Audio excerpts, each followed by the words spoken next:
What's going on, everyone? Anthony Drew Gary here, host of The How To Show, where we talk about optimizing life, money, and happiness one how-to at a time.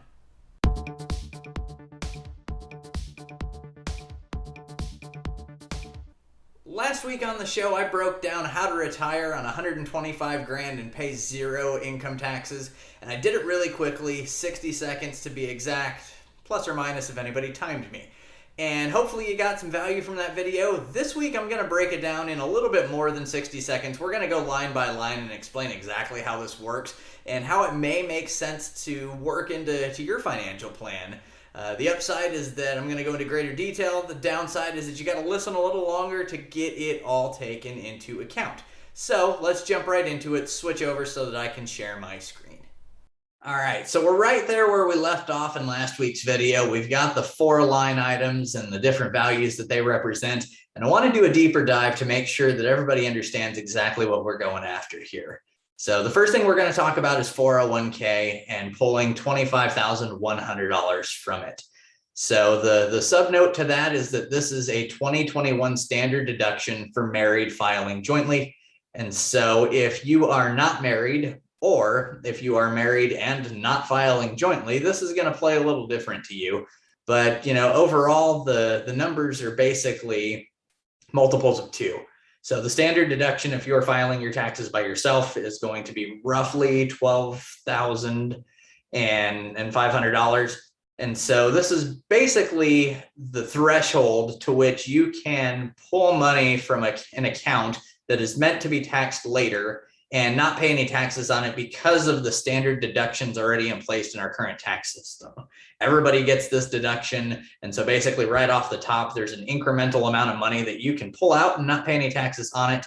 The only caveat to this is that you may come into a situation during your retirement where you have what is called an RMD, a required minimum distribution. And so there's a good chance if you work your whole 20s, 30s, 40s, 50s, you retire sometime in your 60s or your 70s, there's a good chance that your required minimum distribution is going to be higher than the standard deduction. And so there's calculators on the the IRS website to help you through this. In that instance, you will have to pay some income tax on anything above the standard deduction, but the standard deduction is going to increase over time as well. Over the last several years, it's basically gone up with inflation. And so if you expect inflation to continue like I do, the standard deduction will keep going up. And so maybe the difference between the standard deduction and your required minimum distributions will start to shrink. And so you can start to think of your 401k as a good way to pull that first 20 grand or that first 25 grand for your retirement without having to pay any income taxes on it if you are married filing jointly. So the next 2 buckets here are the Roth IRA and the taxable brokerage account. I've done a deep dive on the different types of retirement accounts. You can check that out on my channel, but basically the Roth IRA works like this. You're contributing right now, it's up to $6,000 per individual, and you're contributing it with after-tax dollars, money that's already been taxed, so that you don't have to pay any taxes on it when you pull it out later. And so pulling out, we've got in this instance, $19,901 just for the example. It could be more than that. It could be less than that based on your spending needs. And so to talk about this, you don't have to necessarily pull out 125 grand if it doesn't take 125 grand to live the lifestyle that you want. Pull out what makes sense to you based on your spending habits. And if you don't know your spending habits, it's a good time to start to look at those and see what your spending habits might be and maybe start to extrapolate what they could look like later on. So you can pull the money out from your Roth IRA tax-free, and that's the next step in this system. But the step that I want to spend probably the most time talking about is the taxable brokerage account, because I feel in my experience, this is the line item where maybe people aren't as knowledgeable. Maybe people aren't as interested in this as a retirement strategy. Maybe people are thinking about this just in the sense of day traders. I'm going to, take my GameStop and exchange it for AMC, but it doesn't have to be that way. In your taxable brokerage account, you can typically invest in all the same sorts of funds, mutual funds, index funds, that you could in your retirement account. You can do it in the taxable level too. And why this makes sense is because of the way that the marginal gains tax rates are set up right now. And I want to preface this by saying right now, because I know there is some talk amongst the Biden administration to change some of this. So you have to play by the rules at the time that the rules are made. And so this plan may make sense right now. It may not make sense in a couple of years. You just have to see it through, watch it, and determine what the plan is at the time that you're looking to play the game. So the way the plan is right now, you have a 0% marginal gains rate up to $80,000 in income per year.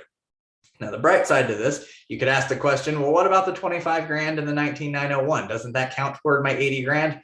Thankfully, it does not. Based on the way that the tax forms are set up, the items above are not factored into income in the sense of the capital gains cap.